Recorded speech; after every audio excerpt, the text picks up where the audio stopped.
금년 한 해가 시작이 되어서 벌써 세 번째 주일을 맞이합니다. 근데 금년에도 우리들에게는 이해할 수 없는 모순된 삶의 현실이 계속적으로 우리 앞에 펼쳐지게 될 것입니다. 오늘 우리가 읽은 첫 번째 성경 전도서에 그 해 아래에서 행해지고 있는 그 권세자들에 의한 학대에 대해서 언급을 하면서 오죽하면 죽은 자가 산 자보다 더 복되다, 또는 지금 살아있는 자보다 아직 출생하지 아니한 자들이 더 복이 있다 라고 했을까 하는 생각을 해봅니다. 참 이해하기가 힘들죠. 그 세계적인 유명한 기독교 역사학자 찰스 베어더라고 하는 분이 그가 평생토록 연구한 역사 연구를 하면서 아주 중요한 네 가지 교훈을 발견하게 되었습니다. 하나는 그 하나님이 어떤 나라나 사람을 멸하고자 하실 때 그때는 반드시 그 사람이나 나라가 아주 권세욕으로 날뛰고 있을 때다 하는 것을 발견을 했습니다. 다시 말씀드리면 자기의 의지 또는 자기의 교만에 빠져 있을 때 망하게 되더라 하는 것입니다. 일본과 독일이 왜 망했는지, 그리고 언제 망했는지 아십니까? 이 교만이 극치에 달했을 때 이 나라들이 망했다 하는 것입니다. 그래서 사람이 교만하면 망한다, 그게 아니라 교만 자체가 심판이다 하는 결론에 이르게 된 것입니다.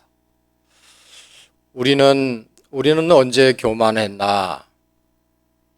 아니면 지금 우리가 다 어떤 교만에 처해 있는가 하는 것은 내가 이미 심판을 받고 있구나 하는 그걸로 알아야 할 것입니다. 하나님의 은혜를 받은 사람들은 절대 교만한 자리에 가지를 않고 그 전에 하나님께 무릎을 꿇어야 한다 하는 것은 겸손의 복보다 더 큰 복은 없다는 것입니다.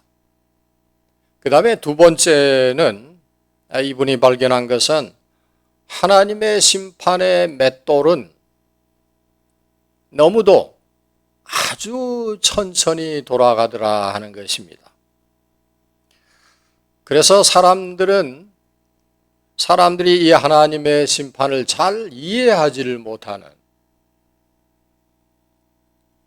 그렇기 때문에 우리 성도들은 더더욱이 하나님의 심판에 대해서 우리가 살고 있는 세상이 어디로 갈 것인가, 어디로 가나 하는 것을 알기 위해서 성경을 많이 읽어야 하고, 거기에다가 역사를 공부해야 할 이유가 있다 하는 것입니다. 우리가 역사를 배우면 50년, 100년 또는 200년이 흘러가면서 그 속에서 하나님께서 어떻게 역사를 하시고, 그리고 하나님께서 어떻게 심판을 하셨는지가 보이는 것입니다. 하나님께서 어떻게 심판을 하셨는지 하는 거를, 그 잣대를 댈 때 물론 하나님의 심판의 맷돌이 너무나도 천천히 돌리시지만 결국 마지막에 가면은 의는 의로, 그리고 불의는 불의로, 선은 선으로, 그리고 악은 악으로 드러나게 하신다. 그래서 이 역사의 물줄기를 보게 되면 악인은 반드시 망하더라 하는 교훈을 얻게 된 것입니다. 그 다음에 또 한 가지, 세 번째는 하나님의 계획과 하나님의 의는 반드시 이루어지더라 하는 것입니다. 이 벌들은 꽃이 만들어 놓은 그 꿀을 탈취하는 것이죠. 그런데 꿀을 빼앗아 가면서 동시에 벌들이 이 꽃가루를 옮겨서 수정을 하게 만들고 그리고 열매를 맺게 하는 것입니다. 이와 마찬가지로 우리가 사는 이 세상에는 이 꿀벌과 같은 강도들이 있다는 것입니다. 꿀을 탈취해가고 뺏어가는 그런 강탈자, 나아가서는 악인들로 가득한 것처럼 보입니다. 우리 현실에서도 너무너무 많이 보고 있습니다. 그러나 하나님의 주관하시는 역사에는 실패가 없으시다 하는 사실입니다. 우리 한국교회도 이제는 한국 기독교가 그 역사가 벌써 100년이 넘어가게 되니까 역사라고 하는 건, 기독교 역사라고 하는 것을 가지게 되었습니다. 그 어간에 우리 한국교회가 얼마나 빨리 성장을 했고 부흥을 했는지는 세계가 다 알아주는 일이 되어졌습니다. 이 엄청난 부흥을 이루는 이 이면에 무엇이 한국교회 부흥을 이루게 됐나, 그 1등 공신이 누군가라고 생각을 해볼 때 정말 설교를 잘하시는 강원영 목사님이신가? 아니면 교회를 일구는 목회를 잘하시는 한경직 목사님이신가? 아니면 정말 부흥사로서 어느 곳에나 다니면서 부흥의 복음의 씨앗을 뿌렸던 그 주기철 목사님이신가 하는 것을 들여다보게 되는 것입니다. 한국교회 부흥의 원인이 무언가? 제가 볼 때는 그 1등 공신은 저는 김일성이다라고 보는 사람입니다. 원래 한국 기독교는 장로교는 평양을 중심으로, 나아가서 감리교는 인천을 중심으로 강원도까지 그렇게 큰 세력을 가질 만큼 다분히 지역 할거주의적이었습니다. 그런데 이 김일성이가 6.25 전쟁을 일으켜서 이북에 있던 그 평양 교회 부흥, 한참 부흥이 일어날 즈음에 그 큰 세력을 모두 다 다분히 이렇게 이북에 있던 성도들을 다 사방으로 흩어버리는, 전국적으로 피난민들이 다 흩어져서 모두가 나아갔는데 하다못해 제주도도 가고 울릉도까지 들어가게 되는, 그러면서 이 복음의 씨앗이 전국적으로 이렇게 뿌려지게 된 것입니다. 제가 어린 시절에 다녔던 부산의 모교회인 거성교회도 이 교회의 노회는 평양노회. 아니, 부산에 있는 교회가 무슨 평양노회가 되는 겁니까? 우리 교회 안에 이북 출신의 교인들, 장로님들이 많이 계셨거든요. 그래서 그 당회가 결정할 때 우리는 평양노회로 갑시다 해서 평양노회로 들어가게 된 것입니다. 우리 그 세계적인 기독교 역사에서 보면은 로마의 그 네로 황제에 의해서 말할 수 없는 기독교 박해가 일어나게 되질 않았습니까? 당시의 그리스도인들에게는 아주 비참한 박해였는데 그 박해를 피해서 산으로 들러 나아간 사람들이 숨어 들어가 산 곳이 카타콤이라고 하는 곳입니다. 여러분, 그 카타콤 동굴 속에서 300년, 400년을 살아 지내야 했습니다. 그렇게 대부분의 크리스찬들이 흩어져 가면서 그들이 스치는 곳마다 복음이 전해지지 않았습니까?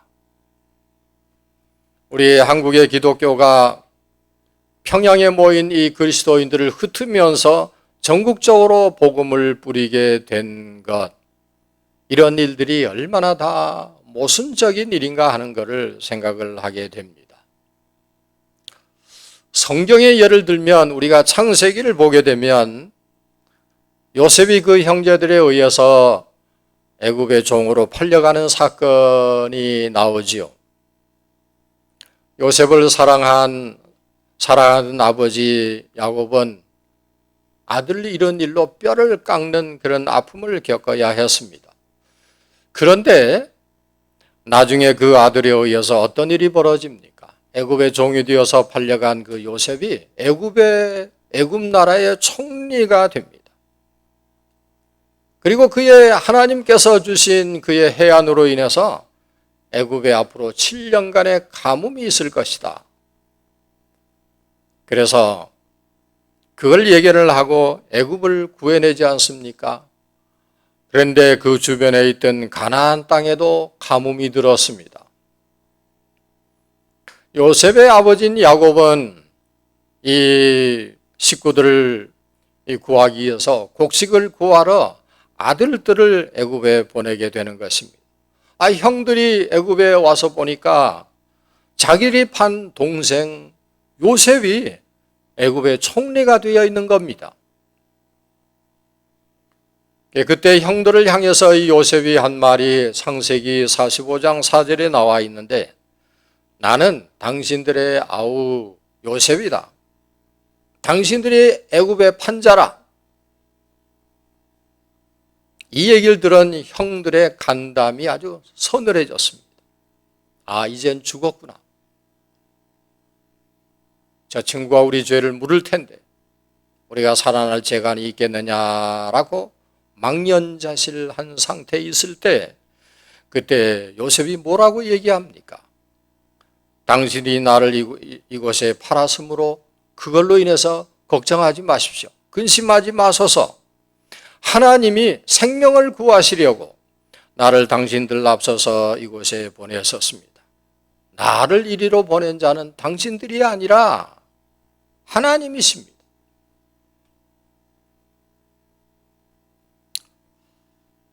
사람이 꿈을 쳐놓은 역사를 이렇게 하나님께서 바로 펴가시는 이 장면을 우리에게 보게 하는 아주 뜻있는 사건인 것입니다. 우리 세상에서 또는 우리 주변에서 공동체 안에서 악한 인간들의 괴계로 말미암아서 하나님의 의가 굽어지는 것은 결단코 아니라고 하는 사실을 보게 되는 것입니다. 그 다음에 또 한 가지, 네 번째로 이 역사가가 보아낸 것은 어둠이 깊으면 깊어갈수록 별은 더 또렷하게 보이게 되고, 밤이 깊어가면 갈수록 날이 밝아온다 하는 것을 보아낸 것입니다. 그래서 우리 성도들은 이제는 끝났구나, 이게 이제 망했구나, 나는 망했구나, 나는 끝이다, 이런 비판의 말을 해서는 안 된다는 것을 생각합니다. 우리가 이 역사의 면면을 들여다보면은 하나님의 등불이 완전히 꺼진 때는 한 번도 없었습니다. 한 번도 없었습니다. 노아를 남겨두시기도 하시고 아브라함을, 모세를, 여호수아를 항상 이렇게 남겨두는 자가 있었습니다. 그루터기를 남겨둔 셈이죠. 하나님의 뜻은 이렇게 변함없이 이루어져 가는 것입니다. 이런 이유로 이런 연유로 많은 사람들은 성경과 동시에 이렇게 역사에 대한 공부도 해야 되고 역사를 읽어낼 줄 알아야 하는 것입니다. 역사 속에 하나님의 뜻이 숨겨져 있고 하나님의 지혜가 숨겨져 있기 때문입니다. 이 역사는 표면적으로는 모순 같아 보이지만은 상세하게 들여다보면 그 안에 하나님의 주권이 있습니다. 오늘 우리가 읽은 이 전도서 4장을 보면 솔로몬도 이와 비슷한 모순을 토로하고 있습니다. 솔로몬이 본 그 대표적인 단면은 여러분 재판장에서 일어나는 행태를 본 것이죠. 1절에서 3절에서 소개합니다. 내가 돌이켜 해 아래에서 행하는 모든 학대를 보았도다. 오호라, 학대받는 자가 눈물을 흘리되 저에게 위로자가 없구나. 그러므로 나는 살아있는 자보다 죽은 지 오래된 자가 더 복되다. 아니, 이 둘보다 살아있는 자보다 아직 태어나지 아니한 출생자가 더 복이도다. 그렇게 그런 얘기를 하게 된 것입니다. 솔로몬의 재판정에서 무고한 백성이 권력에 굶주린 자들에 의해서 압박 억압을 당하고 학대를 당하는 모습을 보고 한 얘기였습니다. 예나 지금이나 유전무죄고 무전유죄입니다. 돈이 있으면 있는 죄도 없어지는 거고, 그리고 나아가서 돈이 없으면 없는 죄가 만들어지게 되는 이와 같은 행태를 얘기를 하는 것입니다. 이것은 오늘날 우리들도 잘 보고 있는 것 아닙니까? 우리 한국에서 벌어지고 있는 이런 일들도 다 마찬가지입니다. 보통은 잘 못 느끼지만 민사나 형사 사건에 한 번 연루되어 본 적이 있는 분들은, 그리고 이 검사 저 변호사를 만나고 다닌 사람들은, 그리고 재판을 받아본 사람들은 이구동성으로 재판을 하는 사람들이 제일 큰 도둑이다 라고 하는 얘기를 하게 되는 것입니다. 터무니없는 높은 수임료로 돈이 있는 사람 없는 사람을 가려서 죄를 묻는 검사, 전관예우랍시고 가재는 개편식에 그런 판결을 내리는 판사들 모두가 다 거기가 거기다 라고 말을 하게 되는 것이죠. 이토록 어두운 사회정의가 부재한 이런 사회 속에서 그러면 우리 하나님의 백성들은 어떻게 살아가야 하나 하는 것이 우리들이 안게 되는 과제인 것입니다. 두 가지인데요. 우리가 어떻게 살아가야 되나? 하나는 이런 어두움 가운데서도 신앙인은 살아남아야 합니다. 무슨 의미냐 하면 그 속에 동화되지 말고 신앙인으로 살아남아야 한다는 것입니다. 이 노예 제도와 그리고 전제 왕권이라고 하는 부조리 가운데 있었던 로마 교회 그리스도인들에게 사도 바울이 이런 얘기를 했죠. 사실은 로마서의 핵심 구절입니다. 로마서의 12장의 21절에 이 장에서도 핵심이기도 합니다. 악에게 지지 말고 선으로 악을 이기라. 그러니까 하나님의 백성들이 이 땅에서 감당해야 할 첫 번째 사명은 신앙인으로 살아남는 것입니다. 세상 사람으로 살아남는 것이 아니라 신앙인으로 살아남는 일입니다. 저도 우리에게 생명이 없으면 어떻게 이 어두운 세대, 모순된 세대를 우리가 이겨낼 수가 있겠습니까? 교회 안에서 교회가 교회 안에서 싸우고 서로가 잘났다라고 나서고 그러면 그럴수록 교회는 약화될 것입니다. 그러나 그런 중에서도 진정한 그리스도인은 살아남아 있어야 합니다.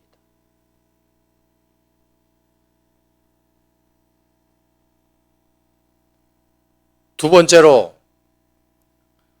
있는 자리에서 약한 자를 위로하고 돕는 일이 필요합니다. 이것이 우리 그리스도인의 본래적인 역할입니다. 1절을 보게 되면 전도서 오늘 본문 1절에 보게 되면 내가 돌이켜 해 아래서 행하는 모든 학대를 보았도다. 오호라 학대받는 자가 눈물을 흘리되 저희에게 위로하는 자가 없는구나 하는 말씀입니다. 그런데 우리의 하나님은 위로자이십니다. 우리는 그들에게 위로자 이 하나님을 소개해 주어야 합니다. 고린도후서 1장을 오늘 그래서 읽게 된 것입니다. 본문을 하나 추가하게 된 것은 거기에 보면 하나님을 이렇게 묘사합니다. 찬송하리로다. 그는 우리 주 예수 그리스도의 하나님이시요 자비의 아버지시요 모든 위로의 하나님이시다.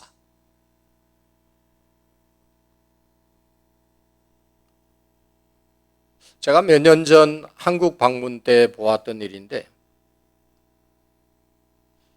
차를 몰고 뒤따라가는 앞차 범프에 한 스티커 하나가 붙어 있는데 내용이 이렇습니다. 내 탓이요. 무슨 뜬금없는 스티커, 저게 무슨 슬로건인가 하고 혼자 나름대로 생각을 해봤습니다. 확실한 건 저 차의 주인은 크리스찬이다. 무슨 의미인가 했는데 생각하고 있는 중에 또 한참 가다 보니까 어느 단체에서인가는 몰라도 또 근사한 말을 붙였더라고요. 그 차 범퍼에는 내 덕이요. 당신 덕이다 그 말이에요. 당신 덕이요. 진짜 근사하더라고요. 탓은 누구 탓요? 내 탓이고 내 탓이고 내 탓이고 덕은 누구 덕? 덕은 당신의 덕입니다. 그런 얘기입니다. 생각을 해보았습니다. 나는 어떤가? 우리는 어떤가? 누구 덕? 덕은 내 덕. 누구 탓? 탓은 당신 탓. 목사님 탓입니다. 목사님 때문에 아니야 장로 탓이야. 장로님 때문에 아무개 탓이야. 이러니까 교회 안에 풍랑이 잠잠해지지 않습니다. 탓은 내 탓이고 그리고 덕은 당신 덕입니다. 이렇게 돼야지. 우리 금년 한 해 표와 관계가 있습니다. 무슨 이렇게 표가 원색적이냐? 저는 표를 내걸 때 항상 구체적인 걸 냅니다. 그냥 두리뭉실한 표현이 아니에요. 좀 원색적일 겁니다. 그런데 그렇습니다. 뭐라고 되어 있습니까? 모든 일을 원망과 시비 없이 하라. 1차 세계대전 종전 후에 연합군이 독일에게 막대한 전쟁 배상금을 물리지 않았습니까? 그 배상금이 어느 정도 되느냐 하면 독일로서는 도무지 갚을 길이 없는 100년 동안을 갚아도 갚아지지 않을 그런 엄청난 정도의 거액이었습니다. 그 당시에 모든 유엔 연합국이 모여서 당연하다. 누구 때문인데? 그러면서 만장일치로 이거를 가결을 했지요. 그런데 독일이 그때 어떻게 했습니까? 히틀러가 나타나서 까짓 거 이왕 이렇게 된 거 세계를 다 먹어버리자.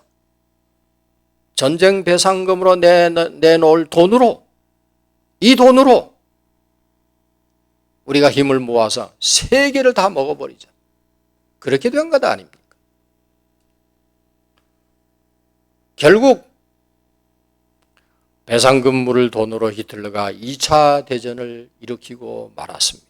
그런데 2차 세계대전 이후에 미국은 이 전례와 이 전철을 밟지를 않고 성경의 원칙대로 하자, 성경 말씀대로 하자, 성경의 원칙대로 다른 정책을 폈습니다.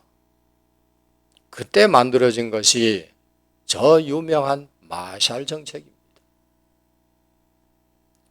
점령국인 독일과 일본의 경제를 우리가 돕자. 독일과 일본의 경제 부흥을 도와주자. 그랬더니 일본이 세계에서 가장 좋아하는 나라가 미국이 된 겁니다. 자기 나라를 잿더미로 아주 그냥 폐허로 만들어 놓은 그런 미국이 일본인들의 가장 좋아하는 나라가 되어진 것입니다. 원수를 친구로 만드는 이런 친화력, 이 힘이 세상을 변화시키고 이것이 오늘의 우리의 이 모순된 현실과 세상을 이겨내는 방법이고 그리고 원동력이 되는 것이다. 우리에게 이 힘 주시기를 우리도 기도해야 하겠습니다. 교회가 이렇게 살아나야 한다는 것입니다.